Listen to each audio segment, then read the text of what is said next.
All right, so back on work on the beater plow truck, which is neglected nonetheless. But anyways, it's got one really bad manifold leak and a second that's getting pretty bad, but considered bad, and there's probably another one in the back somewhere.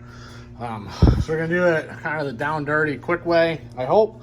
I'm gonna zip out the 12 bolts, move the manifold off to the side, slap in a Remflex gasket, which is part number 6017 if you want to use them. These are nice because they're made of a thicker material. It's not the stamped steel that the original ones are.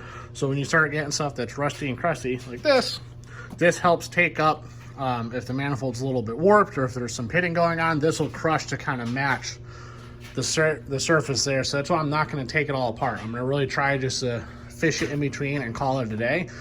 Being how rusty everything is, I'm trying not to make this a bigger project than it's going to be already. I'm hoping all the bolts come out. I did spray in a PB Blaster a couple weeks ago, so we'll see, but I did get some new bolts here as well. So that's the plan, and let's see how it works. Also got this 12 volt Milwaukee under hood lamp, which is really nice too.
So all the bolts are out.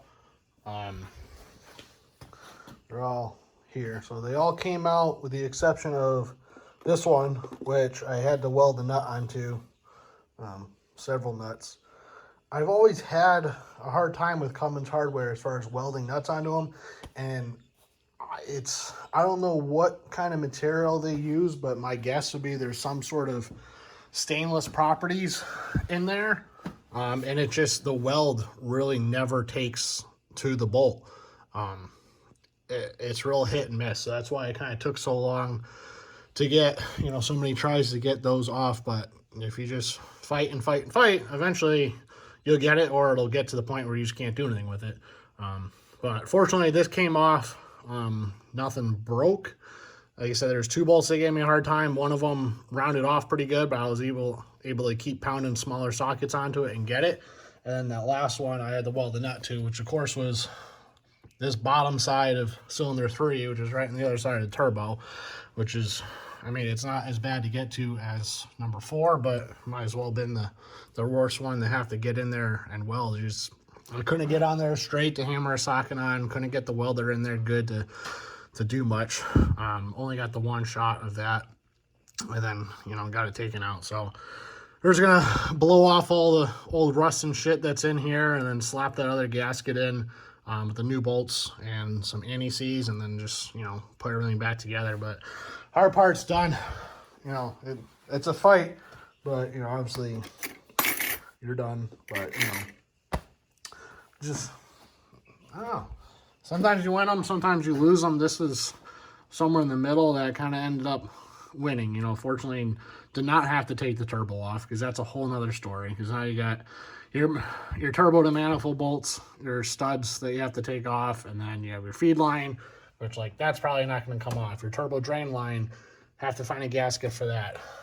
The downpipe bolts, which I've had out before because I put a downpipe on it, but still, those probably aren't going to come out. Like I said, it's just the factory Cummins hardware has always been really impressive with the rusty, crusty New England bullshit that's here. The other thing that broke was the vacuum line that goes across for just your HVAC controls, but I'll show you how I fix that once we get the rest of this wrapped up and I stop leaning on top of things. But yeah, so we're gonna slap the gasket in.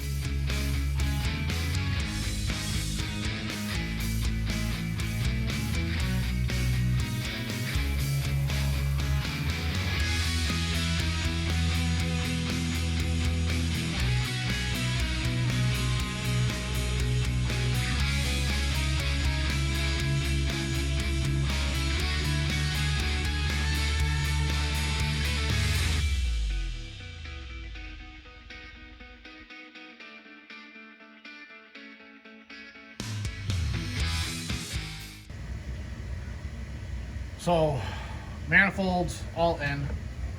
Bring it over. New gasket's in, it's all torqued down.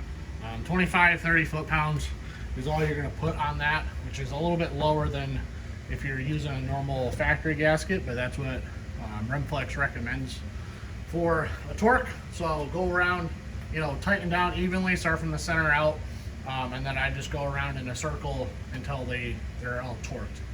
Being that it does crush, that it's going to start crushing, it's going to relieve pressure on the bolts. You have to go around, retorque them, keep going around until it's good. Last part is to fix that vacuum line that broke. So this is part of the old stuff here, and it's super brittle, which I was trying to clean up the one piece that I took out and ended up breaking into more pieces.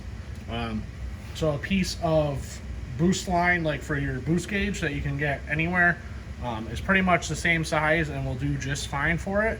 And then I use a little piece of heat shrink with the glue inside of them. I probably would say it's probably not the right way to do it, but I've done it before and it works. So that's what we're going to do again on this. Again, it's my winter beater. I try not to spend a lot of money on it. But this is better than nothing. So we're gonna get it a new piece put on the other side there, and then we should be good to go.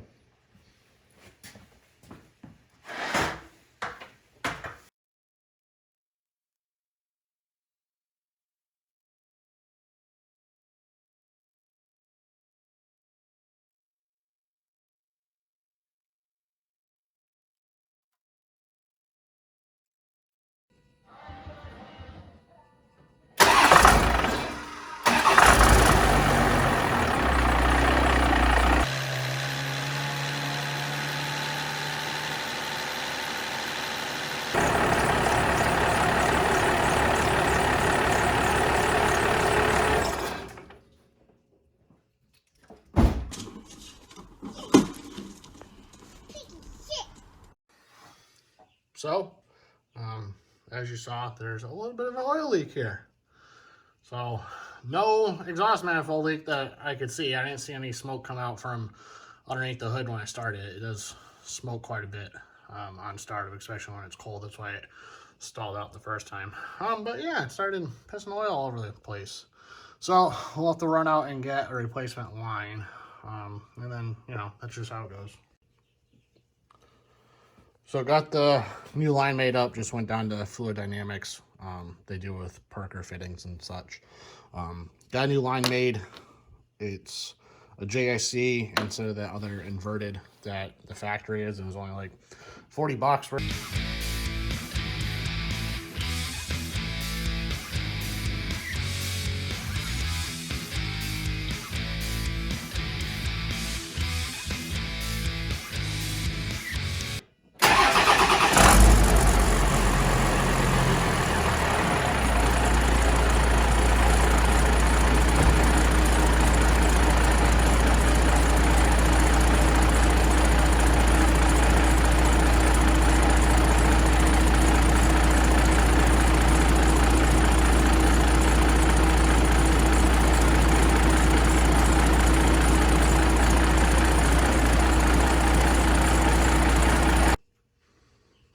So that's a wrap. Got the top cover of the airbox inlet connection back on. I had to tighten up that back V-band clamp as well. I found that loose. But yeah, it doesn't seem like that there's any more exhaust leak out of the manifold, which is great.